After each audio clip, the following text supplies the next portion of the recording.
Bonjour à tous, c'est Guillaume, bienvenue sur Astronaute. Alors maintenant qu'on a fait nos acquisitions, maintenant qu'on a fait notre pré-traitement et qu'on a obtenu notre image L, R, V, B et HA, et bien maintenant on n'a plus qu'à attaquer donc le traitement. Allez, c'est parti.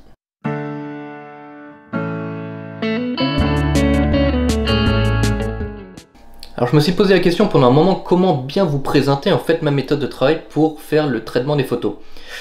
Eh bien, je me suis dit, je vais pas faire le traitement devant vous parce que ça peut être super long, un traitement. Là, j'ai peut-être mis une après-midi quoi entière, 3 à 4 heures à peu près de traitement. Donc, j'avais pas envie de vous imposer ça. Surtout que PinSinsight, il peut paraître très compliqué. Vous allez voir plein de choses que je vais faire sans du tout comprendre ce que je fais. Donc, c'était pas mon but. Mon but, c'était vraiment de vous montrer ma méthode de travail et comment j'obtiens au final ma photo. Donc j'ai décidé donc de faire le traitement en amont. Donc là toute la photo a déjà été traitée. D'ailleurs j'ai deux versions que vous allez voir.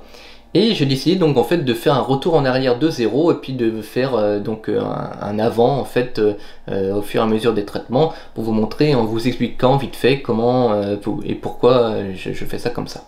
Alors la première chose qu'on va faire, c'est de regarder ce qu'on a vraiment dans notre image de luminance. Donc c'est notre image principale qui comporte nos 37 photos de luminance. Donc ce sera notre image, c'est l'image la plus importante, celle qui va comprendre tous les détails et tout le signal qu'on a acquis. Donc ici vous voyez on a une image qui est linéaire, elle est quasiment noire parce que tout le signal à une galaxie c'est très faible, donc tout le signal qu'on va capter avec notre appareil photo sont des signaux très faibles, donc c'est pour ça qu'on a une image quasiment noire.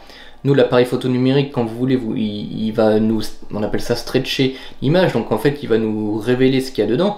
Donc là sur une image comme ça brute, elle est quasiment noire, mais toute l'information est quand même dedans. On a un petit processus dans PixInsight qui nous permet justement de resserrer les niveaux juste pour de la visualisation, pour voir ce qu'on a dans l'image. Donc c'est ce qu'on va faire. Et voilà en fait vraiment toute l'information qu'on a dans notre image. Donc bon là c'est un peu fort, mais on va réduire un petit peu ça. Donc on peut retrouver donc notre galaxie M106, la petite NGC qui est ici, les étoiles, voilà les petites galaxies du fond du ciel. Donc on va venir traiter cette image. Alors qu'est-ce que je fais en premier quand je vais faire du traitement d'image? Eh bien la toute première chose que je vais faire, c'est ce qu'on appelle des masques. Les masques, ça va nous servir, en fait, on va les utiliser pour venir traiter certaines zones spécifiques de notre image. C'est-à-dire si on veut traiter que la galaxie, pour augmenter la saturation de la galaxie, on ne veut pas venir augmenter la saturation du fond du ciel ou des étoiles. Si on veut venir traiter que la galaxie, bien, on va utiliser ce qu'on appelle un masque spécifique pour traiter la galaxie. Donc je vais vous montrer un petit peu comment je réalise ça. Donc j'ai un process icône.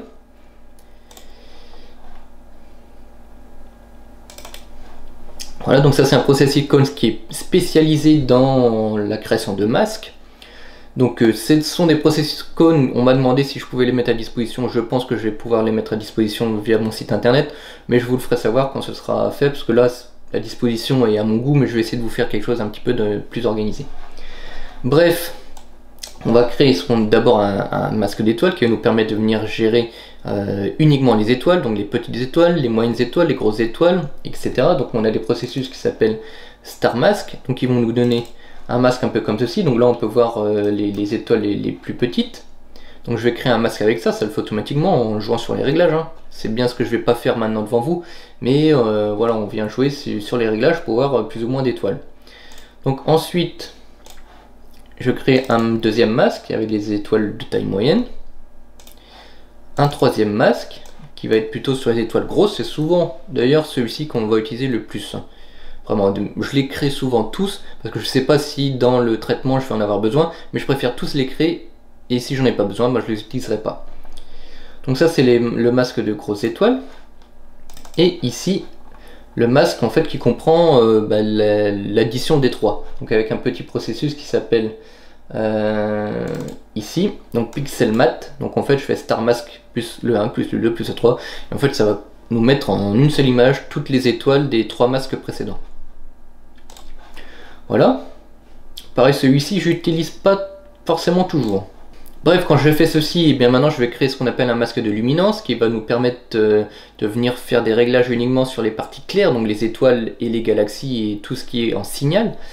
Donc on a plusieurs processus, on a la méthode range mask ici, donc qui va nous permettre d'avoir quelque chose comme ceci. C'est très simple, vous venez bouger les curseurs pour régler un peu le noir et le blanc Et voilà, après ça vous donne l'image. Dès que vous êtes content, vous appuyez le carré et ça vous crée ce masque là, c'est très simple. Après, qu'est-ce qu'on va avoir besoin? Eh bien, j'aime bien pouvoir gérer les réglages uniquement sur la galaxie, sur les galaxies. Donc on va enlever les étoiles. Donc on peut voir ici qu'on n'a plus que les galaxies, les petites galaxies, la principale et tout ça. Donc tout le reste c'est blanc. Après, j'aime bien utiliser aussi le processus ACDNR qui est ici pour faire un masque un peu comme cela. Il est plus doux, il est plus progressif. Voilà, il est plutôt en niveau de gris. Le niveau de gris, il faut savoir que sur un masque, en fait, ce qui est blanc, c'est sur les parties blanches quand on aura appliqué notre masque sur image qui vont être affectées par le réglage qu'on va faire. Mais c'est pas du tout noir ou du tout blanc, c'est-à-dire si on a un masque où il y a un endroit où c'est un peu gris, et ben le niveau de gris va déterminer le niveau en fait d'application du traitement. C'est-à-dire si on a un niveau de gris à peu près à 50%, et que comme à peu près ici, ici on voit que c'est pas tout à fait noir, c'est pas tout à fait blanc, et bien le traitement il va être appliqué à 50% sur cette zone. Donc c'est progressif, c'est quand même vachement utile. Donc pour faire ce type de masque, en fait on vient cocher la case ici. Et après on vient faire un preview et on vient régler en fait les curseurs pour faire le masque qu'on a envie, et on appuie le petit carré, ça nous crée un masque. Et ici j'ai créé un clone en fait de l'image de luminance, parce que des fois pour faire un masque il faut que l'image soit déjà stretchée. Donc en fait on va venir faire avec l'histogramme ici, voilà, un peu monter l'histogramme comme ceci, voilà, on vient créer une image en fait qui n'est plus linéaire. Et après on vient utiliser nos processus donc de range mask comme ici pour faire notre masque. Voilà, pour tenir voilà, à quelque chose que vous avez envie. Donc là c'est vraiment un exemple rapide que je passe. Très bien, quand j'ai tous mes masques, eh bien on peut attaquer directement le traitement. Donc on va changer de process icône, on va passer en traitement classique. Il y a le traitement classique et le traitement SHO. SHO c'est le traitement des images comme vous pouvez voir sur derrière là-bas avec les couleurs jaune, vert, enfin voilà, toutes les couleurs comme ça. Qui sont où on utilise des filtres HA, S2, O3. C'est des traitements qui sont particuliers. Bon là c'est du traitement LRVB classique. Donc qu'est-ce qu'on va faire? La première chose qu'on va faire sur notre image, et bien en fait voilà, on voit que ça fait des petits halos, voilà, comme ça là. Donc ce qu'on va faire, on va utiliser un masque comme celui-ci. Pour l'appliquer, on le fait glisser là. Donc on voit qu'il est appliqué parce qu'il est marron sur le côté. Donc qu'est-ce que ça donne réellement? Voilà. Donc toutes les parties qui sont rouges ne sont pas affectées par le traitement, et toutes les parties qui sont blanches en fait vont être affectées par le traitement qu'on va faire par la suite. Donc voilà comment ça marche un masque sous PixInsight. Et il faut savoir que Photoshop c'est strictement la même chose, vous pouvez utiliser des masques, c'est exactement le même principe. Alors ensuite je vais utiliser donc un processus qui s'appelle AtrueWavelet Transform. Ça nous permet en fait de venir retirer un peu le halo et puis affiner les étoiles avant même de faire le moindre traitement. Donc pour vous montrer, voilà, vous pouvez voir maintenant avant et après, voilà, vous pouvez voir que franchement ça affine vachement. Ensuite, qu'est-ce que je vais faire? Je vais créer l'image couleur, c'est-à-dire l'image, pour l'instant j'ai 3 couches R, V et B qui sont des couches noir et blanc. On va créer une image couleur. Donc pour faire une image couleur, on va utiliser un processus qui s'appelle donc LRGB combinaison. Donc on va mettre la couche R en R, G donc la couche verte et la bleue ici. On appuie OK et on se retrouve avec une couche couleur qui ressemble à ça. Waouh, c'est dégueulasse, mais c'est normal. En fait, voilà, c'est plutôt quelque chose comme ça qu'on a. Et donc je vais réappliquer exactement le même traitement qu'on vient faire sur les étoiles sur cette image là. Et on obtient voilà, des étoiles qui sont affinées aussi. On peut voir comme ça. Voilà. On va continuer sur notre couche L. Ensuite, je vais utiliser un processus qui nous permet d'enlever les gradients. Voilà, il y a de la pollution lumineuse. Comme vous pouvez le voir juste avant sur l'image couleur, il y a quand même un gros gradient. Donc c'est présent aussi sur l'image de luminance, donc on va le retirer. Donc avec un processus, est-ce qu'on va voir la différence? Hop, on va l'appliquer. Voilà, là il est appliqué, là il n'est pas appliqué, là il est appliqué. Et on va faire exactement la même chose donc sur la couche couleur. On va revenir sur notre master L. Voilà. Ensuite, ce qu'on va faire, on va créer une petite image comme ça. En fait, c'est une image PSF, c'est-à-dire qu'en fait, c'est une image qui correspond à la moyenne de nos étoiles. Donc, on va venir sélectionner les étoiles avec un petit processus. qu'on va lancer. En fait, lui, il va calculer que la déformation moyenne de mes étoiles corresponde à cette image. Donc ça nous permet de lancer un processus qui s'appelle la déconvolution. Voilà, ces processus comme ceci, ça va nous permettre en fait de venir affiner et rendre en fait du détail dans notre galaxie et sur notre image. Donc pour ce faire, on va utiliser, donc ici j'ai utilisé le masque, j'ai utilisé un masque L, donc le masque classique. En fait, j'ai utilisé celui-ci, donc en inversé, parce que là si je le mets comme celui-là, ça va créer le traitement sur l'image, donc sur le fond du ciel, parce que c'est blanc. Donc en fait, on vient l'appliquer comme ceci. Hop. Donc vous pouvez voir que là, les galaxies rouges, c'est pas ce qu'on veut, si quand c'est rouge, je le répète, le traitement n'est pas appliqué. Et en fait, on va venir ici inverser le masque. Voilà, donc là, on va appliquer notre masque uniquement sur la galaxie. Bon, là, c'est dégueulasse quand on peut cacher le masque, hein, mais il est toujours présent, car vous voyez sur le côté à gauche, c'est toujours marron. Je vais l'enlever. Voilà, parce que je vais utiliser l'historique. Donc, pour voir un petit peu l'effet, on va venir ici. Je vais l'appliquer. Voilà, et là vous pouvez voir l'avant, l'après, l'avant, l'après. On voit qu'il y a quand même beaucoup plus de détails dans la galaxie. Les étoiles sont légèrement plus fines aussi. Donc ça, c'est quelque chose que je fais quasiment tout le temps. On avance dans le processus. Ça, par contre, c'est pas des choses que je vais faire sur la couche RVB. On avance dans le processus, je vais créer ensuite une réduction du bruit. Alors, réduction du bruit, il y en a un peu quand même.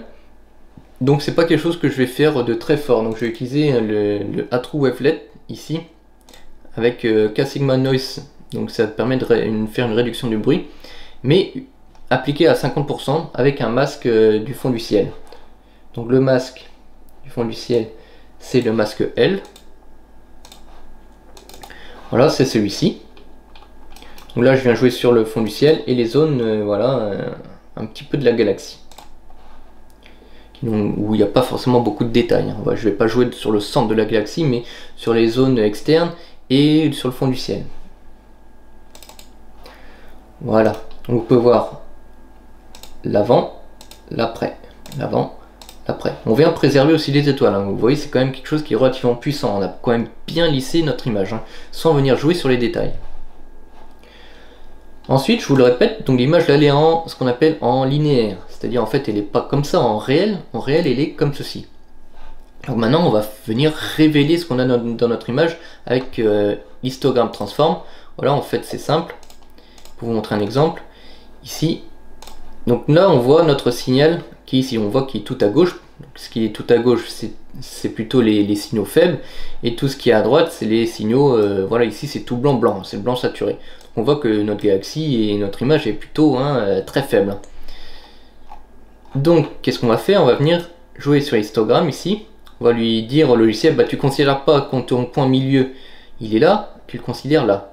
Et on appuie OK et ainsi de suite. On va le faire plusieurs fois. Donc qu'est-ce que ça va donner? Donc je l'ai fait d'abord une fois, deux fois, trois fois, quatre fois et cinq fois. Et on finit par avoir une image comme ceci.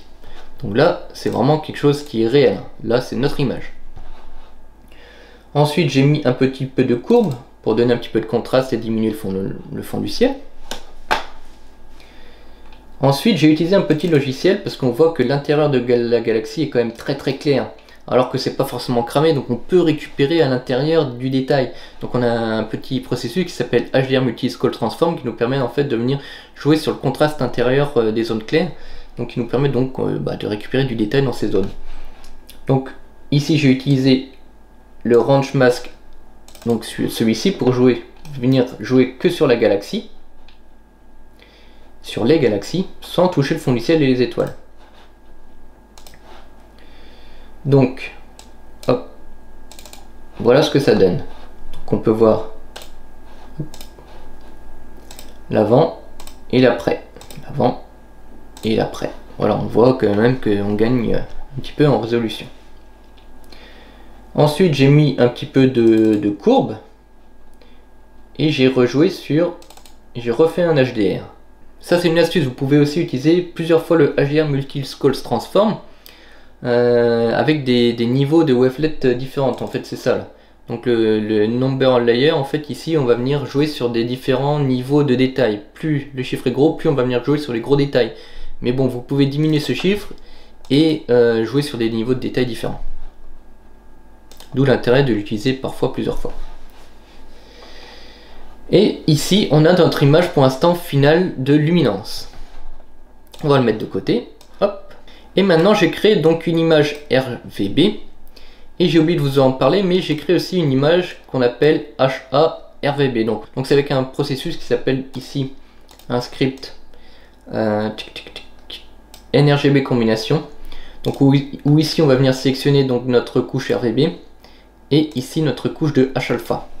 Donc il faut d'abord créer la couche RVB qu'on a fait juste avant et en fait on va venir ici intégrer à l'intérieur de cette couche, donc surtout dans la couche de rouge, hein, notre couche de H-alpha. Donc ici on va sélectionner RVB et ici le master H-alpha. Donc clique OK et puis ça va nous créer donc en fait l'image qu'on a ici. Et on peut voir en fait l'effet que ça fait sur la couche, sur la couleur en fait. Voilà, si on prend un petit peu la différence des deux, on peut voir quand même que l'image est vachement plus rouge. Et ici les zones de H-alpha, on voit qu'elles sont vachement plus présentes à l'intérieur ici. Alors à la fin de cette vidéo, vous allez voir un petit peu la différence que j'ai obtenue entre les deux. Bon, personnellement, j'ai préféré quand même celle où j'ai pas intégré le H-alpha, tout simplement parce que la couleur des galaxies est un peu meilleure. Le bleu me plaît plus, et j'ai pas réussi à retrouver cette teinte là en fait en utilisant la couche H-alpha. Donc j'ai quand même partagé les deux versions hein, sur Astrobin, vous pouvez les voir, je mets les liens en description de cette vidéo.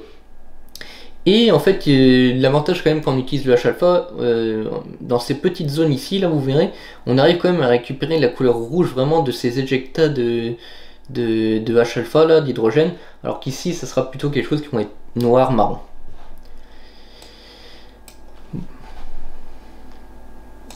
Bref, donc là, je vais rétrécir tout ça, on va repartir sur notre couche RVB.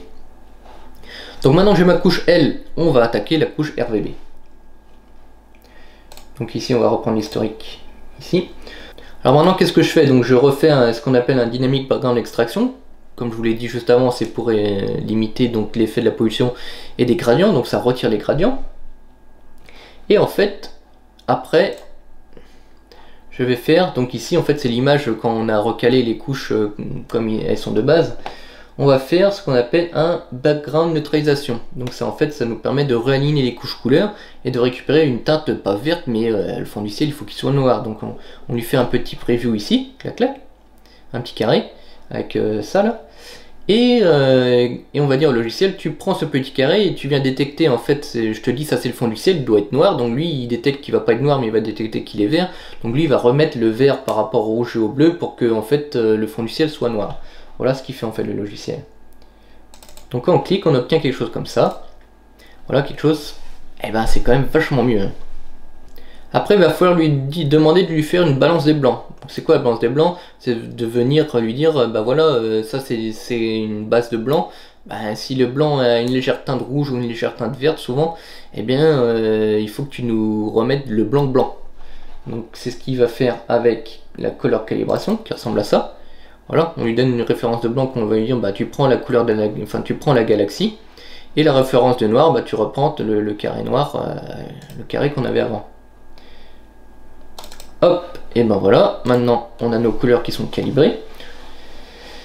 Il y a toujours un truc qui persiste, hein, c'est récurrent dans les photos astro, c'est cette espèce de teinte verdâtre. C'est quasiment partout, tout le temps pareil. Donc là on a un petit soft qui s'appelle SCNR, un petit processus donc qui nous permet de retirer certaines teintes. Donc ici ça va être le vert. Donc alors là je ne l'ai pas appliqué à 100%, je l'ai appliqué qu'à 75% de sa force. 74. Donc voilà l'effet. Donc on peut voir l'avant, l'après. Ensuite, là on est toujours comme ça, on est toujours ce qu'on appelle en linéaire, donc il faut refaire pareil une montée d'histogramme, donc c'est ce qu'on va faire. Donc je vais utiliser une fois, deux fois, trois fois, quatre fois et 5 fois. Donc ça c'est mon image, pas finale mais présentable de la couche RVB.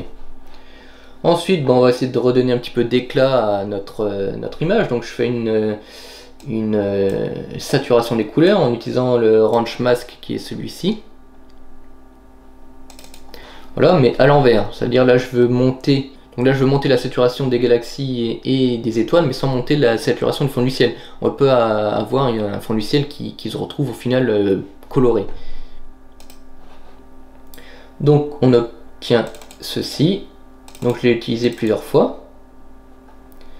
Et cette fois-là, donc le range mask, je l'ai inversé, cette fois-ci pour faire l'inverse, diminuer la saturation du fond du ciel à fond, pour retrouver un fond du ciel, voilà, plutôt bien noir, hein, parce qu'il y a toujours une légère teinte, même quand vous allez avoir du gradient, ça permet aussi de retirer donc en fait cette saturation du fond du ciel qui est très indésirable. Voilà. Donc j'ai redonné un petit peu de couleur saturation. Donc voilà ce qu'on obtient arrivé à ce stade. Donc je reviens avant la saturation pour vous montrer.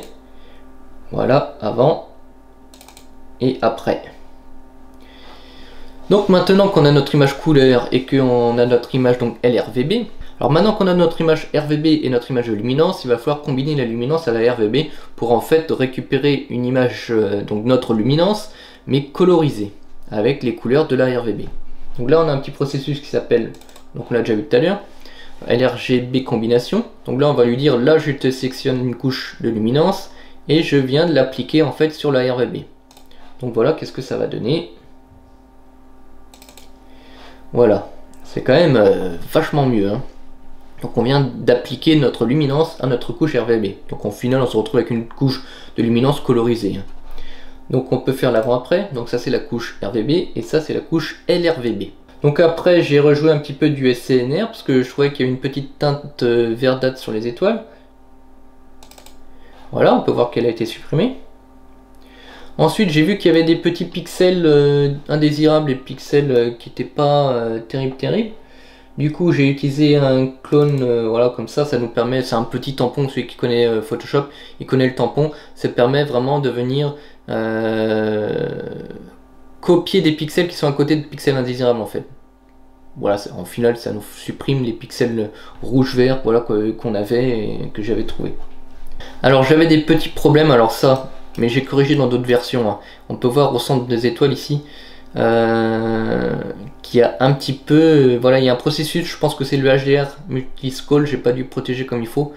Le centre des étoiles ici il est un peu bizarre, donc en fait j'ai fait une convolution des étoiles, voilà, pour supprimer ce truc là. Bon, normalement c'est pas comme ça qu'on fait, il faut gérer ça avant et vérifier avant, mais bon, là c'est pas trop grave. Et ensuite j'ai fait une réduction d'étoiles, voilà, avec un petit processus qui s'appelle donc Morphologix Transform. Donc là, si j'ai trouvé des super bons réglages, c'est ceux-là, vous pouvez utiliser plusieurs fois pour aller doucement dans la réduction des étoiles, c'est top. Donc si vous avez PixInsight, copiez ça et essayez-le chez vous, vous verrez, ça marche vraiment bien. Donc bien entendu, pour faire ça, j'ai utilisé un masque d'étoiles, donc j'ai utilisé le masque d'étoiles, si je me trompe pas, numéro 2. Voilà, masque d'étoiles 2. Donc pour diminuer la taille des grosses étoiles surtout, hein. C'est surtout fait pour ça, hein, souvent. Donc ensuite j'ai remis un petit coup d'histogramme. Alors là c'est vraiment, c'est peut-être très léger, hein. Après j'ai refait un petit peu de multi-scale transform, d'HDR en final. Toujours avec des masques, hein. Donc là c'est range mask, c'est celui-ci. Voilà. Ensuite j'ai fait, alors je pense que oui, donc j'ai fait une réduction du bruit de chrominance. Donc en fait quand on va faire monter la saturation, en fait le bruit de couleur en fait il va augmenter et on va se retrouver avec des trucs indésirables. Donc on peut faire grâce à ACDNR juste une réduction du bruit de chrominance. Ici donc on va dans chrominance, on coche la case, on décoche surtout light, on veut faire que sur la chrominance et on applique.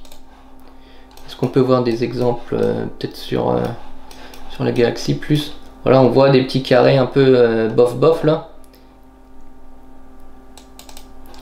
Donc là il est appliqué, on va faire un avant-après, avant-après. Alors c'est assez subtil, hein, mais c'est réel, hein. Voilà. Donc après c'est des petits ajustements de courbe. Voilà, vous voyez, donc vraiment j'ai diminué un petit peu le noir pour avoir un noir un peu plus noir, sans toucher au reste. Voilà. Avant, après, avant, après, avant, après. Ensuite j'ai fait un local histogramme, donc avec un masque, je pense que oui c'était juste sur les galaxies. Voilà, donc on peut voir l'avant, l'après, l'avant, l'après. Ensuite j'ai réutilisé un SCNR sur le verre avec uniquement les étoiles de sectionner. Voilà, après j'ai saturé un petit peu plus les étoiles. Après souvent c'est des micro réglages qui sont subtils mais qui ont quand même son importance dans le traitement. Et ensuite j'ai fait une nouvelle réduction du bruit, pareil sur le noir, fond du ciel. Voilà, l'avant, l'après, l'avant, l'après. Ensuite j'ai fait un auto-histogramme pour régler en fait le niveau du fond du ciel. Voilà, j'ai des petits réglages comme ça que j'essaie d'appliquer sur toutes mes images pour qu'elles soient cohérentes les unes par rapport aux autres. Je vais y arriver. Et ensuite je trouvais qu'il y avait quand même encore un petit peu de gradient. Donc j'ai réappliqué un dynamique background extraction sur cette image. Et voilà, donc ça c'est mon image finale que vous avez pu voir que j'ai partagée. Alors là c'est la version LRGB, donc sans intégration du HA. Et je vais pas tout vous la refaire, mais j'ai fait exactement la même chose au final les processus avec la version donc HA intégrée. Donc vous allez voir un petit peu la différence. On va revenir ici. Voilà. Donc j'ai quasiment fait la même chose, hein. Donc je vous le fais un par un. On va hop, arrêter ça, couper ça. Voilà. Clac. On va zoomer un peu. Voilà. Donc là j'avance au fur et à mesure dans les processus.